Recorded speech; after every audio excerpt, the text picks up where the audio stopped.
Hello and welcome to our YouTube channel Omega Classes. दोस्तों आज पढ़ते हैं क्लास 12 का जो वे ऑप्टिक्स चैप्टर है उसका reflection from the plane surface. ठीक है, रिफ्रैक्शन जो है वो आपके सिलेबस में से हटा दिया है, रिफ्लेक्शन पढ़ेंगे। अभी रिफ्लेक्शन तो नया है नहीं, हमने पढ़ा है, रिफ्लेक्शन के लॉ भी पढ़े हमने। क्या है, एंगल ऑफ इंसिडेंस जो है is equal to angle of reflection पढ़ा था। लेकिन वो केस कौन सी थी, उसमें हमने रे ऑप्टिक्स पढ़ा था, है ना। इस टॉपिक को अगर आप बुक से पढ़ोगे तो मैं यकीन के साथ बता सकता हूँ आपको कि आपको कुछ नहीं समझेगा। ठीक है, डराने की बात है नहीं, लेकिन बुक में जो है वो ज़्यादा जो जरूरी चीज़ है नहीं उस पर ज़्यादा फोकस किया है और ज़रूरी चीज़ों को छोड़ दिया है। तो बुक से मत पढ़ना। आज मैं यहाँ पे आपको इंग्लिश में भी बताऊंगा, जो मैं बोलूँगा वो आपको लिखना है या नोट्स की तरह यूज़ करना है। अगर बुक में से पढ़े तो आपको समझ में बिल्कुल नहीं आएगा। ठीक है, तो इस वीडियो को अच्छे से देखना। ठीक, तो पहले पुराना देख लेते हैं कि ये क्या था हमारा, एक प्लेन रिफ्लेक्टिंग सरफेस था, है ना। इस प्लेन रिफ्लेक्टिंग सरफेस पे अपन क्या करते हैं, एक नॉर्मल ड्रॉ करते हैं और एक रे लेते हैं, लाइट का रे लेते हैं, इसको ऐसे इंसिडेंट करते हैं। नॉर्मल के साथ में जो एंगल बनाता है ये रे, इसको बोलते हैं एंगल ऑफ इंसिडेंस। और रूल के हिसाब से हमें क्या है कि मिलता है, ये जो है ये है angle of reflection. Angle of incidence और एंगल ऑफ रिफ्लेक्शन दोनों क्या होते हैं, सेम होते हैं। ये पढ़ा है हमने, इसमें भी वही करना है, लेकिन चैप्टर का नाम है वे ऑप्टिक्स। तो यहाँ पे रे नहीं यूज करेंगे, आप यहाँ पे वेव फ्रंट का यूज करेंगे। ठीक है, वेव फ्रंट इंसिडेंट कराएंगे और रिफ्लेक्शन भी किसका होगा, रिफ्लेक्शन भी वेव फ्रंट का ही होगा। ठीक है, अगर वेव फ्रंट मालूम नहीं है, वेव नॉर्मल मालूम नहीं है, उनका डायरेक्शन अगर मालूम नहीं है तो पिछला वीडियो देखो, वेव फ्रंट में वेव फ्रंट मैंने बहुत अच्छे से उसमें समझा दिया है। ठीक है, तो सेम चीज पढ़नी है हमको, सेम प्रूव करना है। Angle of incidence is equal to angle of reflection ही प्रूव करना है, लेकिन ये था रे ने बनाया हुआ एंगल। अभी हमको वेव फ्रंट जो एंगल बनाता है ना, तो वेव फ्रंट का एंगल ऑफ इंसिडेंस और वेव फ्रंट का एंगल ऑफ रिफ्लेक्शन दोनों को हमको क्या बताना है, सेम बताना है। और प्लेन वेव फ्रंट ही हम इसमें यूज करने वाले हैं। ठीक है, तो स्टार्ट करते हैं क्या होता है। इसमें भी हम क्या करेंगे, एक प्लेन रिफ्लेक्टिंग सरफेस लेंगे, ए ले लिया प्लेन रिफ्लेक्टिंग सरफेस। ठीक है, इस पे अभी रे इंसिडेंट नहीं कराएंगे हम, इस पे अभी हम क्या करेंगे, वेव फ्रंट इंसिडेंट करेंगे, जो होगा प्लेन वेव फ्रंट। ठीक है, मान लो प्लेन वेव फ्रंट ये था हमारा। ठीक है, इसको नाम देते हैं ए बी। ठीक है, प्लेन वेव फ्रंट ऐसा है ना, मैंने पिछले वीडियो में बताया आपको, बहुत बड़ा अगर स्पेरिकल वेव फ्रंट है, उसका छोटा सा पार्ट अगर आप काट देते हो तो अपन क्या, हमें क्या मिलता है, हमें प्लेन वेव फ्रंट मिलता है। और प्लेन वेव फ्रंट हम कॉन्वेक्स लेंस का यूज करके भी ला सकते हैं। ठीक है, वो बात। अब ये जो है वो क्या है, प्लेन वेव फ्रंट है। वो प्लेन वेव फ्रंट धीरे धीरे क्या आएगा, आगे आगे आएगा। हमने पढ़ा है प्राइमरी वेव फ्रंट भी पढ़ा है, सेकेंडरी वेव फ्रंट भी पढ़ा है। अभी ये जो वेव फ्रंट है ये दो रे से बाउंडेड है। ठीक है, डायग्राम भी मैं थोड़ी अलग बताऊंगा। ये पी एक रे है और दूसरा रे है क्यू बी। ठीक है, और रे क्या होता है, रे होता है जो प्रोपोगेशन है। ठीक है, जो लाइट है उसका प्रोपोगेशन का डायरेक्शन बताने वाला रे होता है। ठीक है, the direction in which the light travels, that direction is called as ray of light. तो लाइट ऐसी आ रही है, तो ये दोनों क्या है, ये दोनों रेज ऑफ लाइट है। बीच में भी होंगे वो हम नहीं दिखाएंगे। हमको क्या लेना है, हमको इससे लेना देना है, वेव फ्रंट से। ए भी है प्लेन वेव फ्रंट, वो प्लेन वेव फ्रंट अभी क्या करेगा, आगे आगे आएगा और इस पॉइंट पे कहीं पे तो भी इंसिडेंट हो जाएगा। मान लो ये ए बी वेव फ्रंट ऐसा आ रहा है और इस पॉइंट पे वो ऐसा इंसिडेंट हो गया। अब ये प्लेन वेव फ्रंट क्या है, ऑब्लिकली इंसिडेंस बोलते हैं इसको। ऑब्लिकली इंसिडेंस मतलब क्या, ऐसा नहीं आ रहा है, ठीक है, ऐसा इंक्लाइंड आ रहा है। ठीक है, तो पहली लाइन क्या होगी, consider a plane wave front A B bounded by rays, किससे बाउंड हुआ है वो, पी ए, मतलब उसके last ray P A and Q B is incident obliquely on plane reflecting surface. Plane reflecting surface को नाम दे दो, एम क्यू नाम दे दो चलेगा, एम क्यू नहीं, एम है ना, एम आर दे दो चलेगा। ठीक है, कुछ भी नाम दे सकते हैं। तो ये वेव फ्रंट धीरे धीरे आगे आगे आगे प्रोपोगेट होके यहाँ पे इंसिडेंट हो जाएगा। अभी हम क्या कर सकते हैं, अभी ये जो वेव फ्रंट इंसिडेंट हुआ है और उसने जो ये एंगल बनाया है प्लेन रिफ्लेक्टिंग सरफेस के साथ में, उसको मैं बोल देता हूँ एंगल ऑफ इंसिडेंस। ठीक है, क्यों, क्योंकि वेव फ्रंट, इस प्लेन वेव फ्रंट पे क्या हुआ है, इंसिडेंट हुआ है, इसलिए जो एंगल बनाएगा वो प्लेन रिफ्लेक्टिंग सरफेस के साथ में, उसको हम बोल देंगे एंगल ऑफ इंसिडेंस। रे के चक्कर में क्या होता था, रे के चक्कर में नॉर्मल के साथ जो एंगल बनता था उसको हम बोलते थे एंगल ऑफ इंसिडेंस। यहाँ पे भी हम एंगल ऑफ इंसिडेंस बता सकते हैं क्या, तो जरूर, ठीक है। अभी मान के चलो कि ये ए बी यहाँ तक रीच हो गया है, तो ये यहाँ तक आ गया, बी यहाँ तक आ गया। अभी इसको मैं मिटा देता हूँ, ठीक है, ओके। तो अभी मैं यहाँ पे एक नॉर्मल ड्रॉ करता हूँ, ठीक है। ये रे था हमारा पी ए, ये रे था हमारा पी ए, ठीक है। ये अगर एंगल ऑफ इंसिडेंस है तो ये भी क्या होगा, एंगल ऑफ इंसिडेंस होगा। अभी ये कैसे, उसको भी मैं बताता हूँ। क्या होता है, ये वेव फ्रंट है और ये डायरेक्शन ऑफ लाइट जो है ना, ये एक दूसरे को क्या होते हैं, परपेंडिकुलर। वेव फ्रंट में हमने पढ़ा है the direction of light is perpendicular to wave front, ठीक है। The direction in which light travels, मतलब क्या, रे ऑफ लाइट जो होता है वो वेव फ्रंट को परपेंडिकुलर होता है। तो क्या बात है कि ये जो एंगल है ये 90 है, ठीक है। और दूसरी बात, ये जो एंगल है ये भी 90 है, ठीक है। तो क्या हो गया, ये अगर आई है तो ये भी क्या है, हमारा आई है। कैसे, ध्यान देना, अगर मैं इसको, ये जो इंक्लाइंड 90 है हमारा, इसको अगर मैं ऐसा सीधा कर दूं, ठीक है, तो इसको ओवरलैप हो जाएगा। अभी ऐसा सीधा करना मतलब क्या, आई जितना एंगल इधर घुमाना, यहाँ पे देखो, ये मत देखो, आई जितना अगर मैंने इसको ऐसा सीधा कर दिया तो ये भी आई जितना ऐसा नीचे आ जाएगा, और इस नॉर्मल के साथ में हमारा पी ए मैच हो जाएगा, और इस प्लेन रिफ्लेक्टिंग सरफेस के साथ में हमारा ए भी मैच हो जाएगा, है ना। तो मतलब क्या है, ऐसा ही है, लेकिन उसको हमने आई से ऐसा घुमा दिया है, तो आई से ये इधर आ जाएगा और ये नीचे वाला सरफेस भी आई से उठ जाएगा। इस तरह से हम बता सकते हैं, कुछ बताने की जरूरत है भी नहीं, ठीक है। आपको बस मैंने समझाने के लिए बोला कि ये अगर आई है तो ये भी क्या है, आपका आई है, एंगल ऑफ इंसिडेंस। लेकिन एंगल ऑफ इंसिडेंस को किसका, वेव फ्रंट ने जो बनाया है, ठीक है। दूसरा लिखना, एज एंगल पी ए, इधर बोल दो एन डैश नॉर्मल है, P A N is equal to I, angle B A, और इधर कुछ और बता देंगे, बाद में लिखेंगे, लेकिन ठीक है, मैं बताता हूँ, मतलब ये बाद में लिखना पड़ेगा।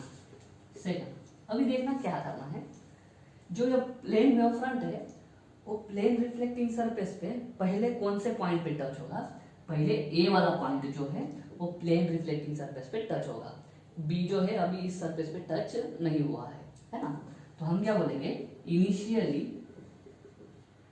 The wave front touches plane reflecting surface at point A point पे हमारा ये प्लेन वेव फ्रंट जो है इस प्लेन रिफ्लेक्टिंग सरफेस पे टच हो रहा है, बाकी बी जो है वो उधर ही है। अभी हाइजीन का प्रिंसिपल हमको काम में लाना है। जैसे ही ये वाला रे, ठीक है, यहाँ पे टच होगा, यहाँ से क्या स्टार्ट हो जाएगा, यहाँ से रिफ्लेक्शन स्टार्ट हो जाएगा, ठीक है। अभी इधर आने वाला रे जो है, यहाँ की जो वेव है वो तो इसकी राह नहीं देखेंगी कि अगर ये जब तक ये पूरा यहाँ पे रीच नहीं होता है सी पॉइंट तक, तब तक ये रिफ्लेक्ट नहीं होगा, ऐसे नहीं होगा।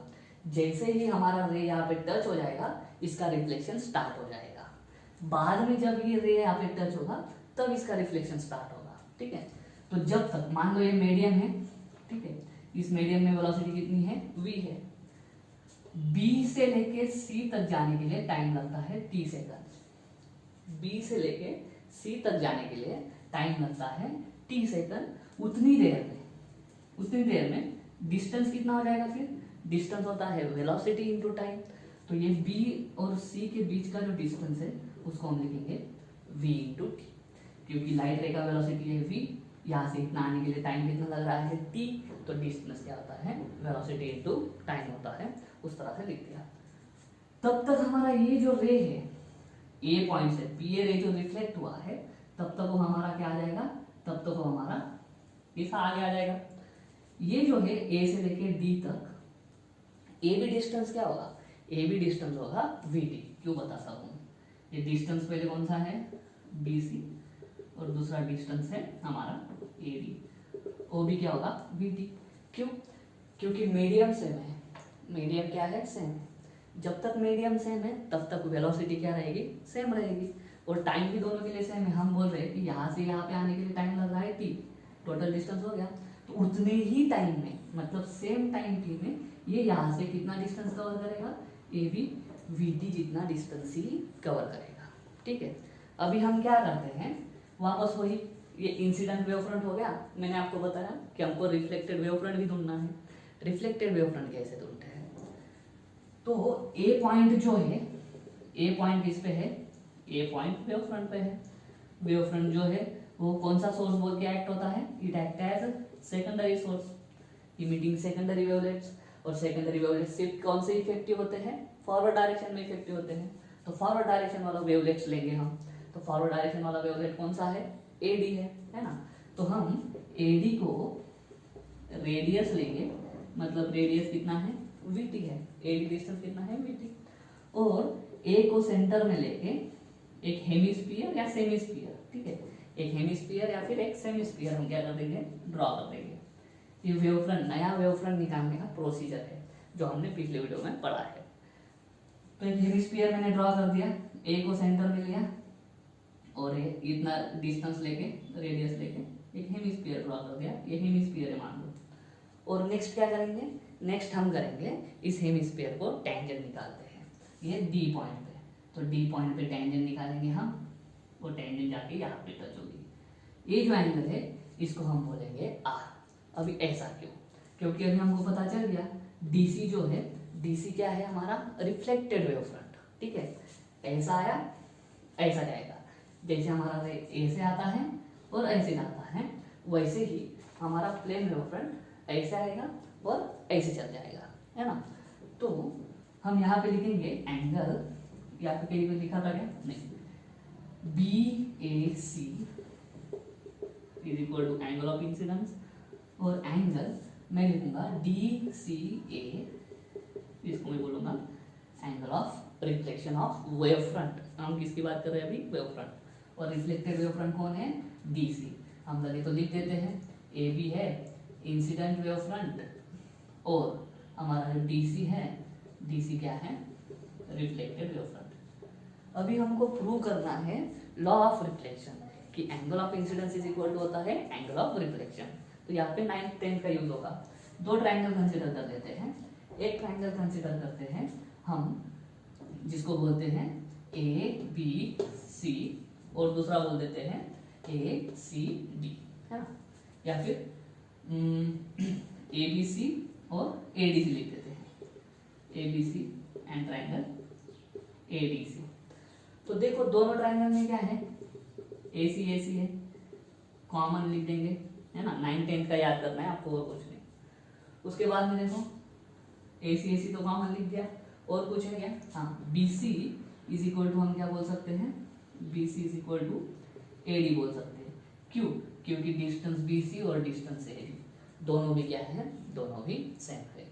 अभी नेक्स्ट और कुछ बोल सकते हैं क्या, अगर ध्यान से सोचेंगे तो बोल सकते हैं, ये टेंजेंट है और ये रेडियस है। रेडियस और टेंजेंट एक दूसरे को 90 डिग्री होते हैं, मतलब परपेंडिकुलर होते हैं। और उसी तरह से ये हमारा रे इस वेव फ्रंट को परपेंडिकुलर होता है, मतलब ये भी क्या होगा, 90 डिग्री होगा। तो दोनों एंगल 90-90 बता दो। यहाँ पे क्या है, डिस्टेंस दोनों का सेम है, कितना, बीटी। और यहाँ पे बता दो angle A B C is equal to angle A D C. यहाँ पे बता देंगे कैसे, both 90 degree. Therefore triangle A B C common to triangle A D C, जो कोई टेस्ट होगी, क्या है, S A S test, S A S test.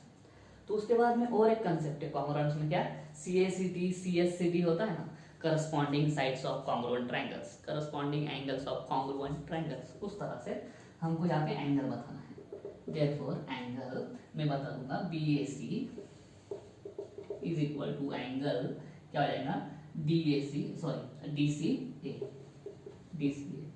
But B A C क्या है, एंगल ऑफ इंसिडेंस, और डी सी ए क्या है, एंगल ऑफ रिफ्लेक्शन। इस तरह से मैं बता सकता हूँ कि angle of incidence is equal to angle of reflection. और हमको दूसरा देख ही रहा है, इस पे भी नॉर्मल ड्रॉ कर देंगे लगे तो। ये नॉर्मल, ये इंसिडेंट रे, ठीक है, वो सारे जो है वो एक ही प्लेन में लाई करते हैं। हमको उतना नहीं देखना है, हमको सिर्फ इतना बताना है angle of incidence equal to angle of reflection. But this is a law of reflection, है ना, फॉर रे।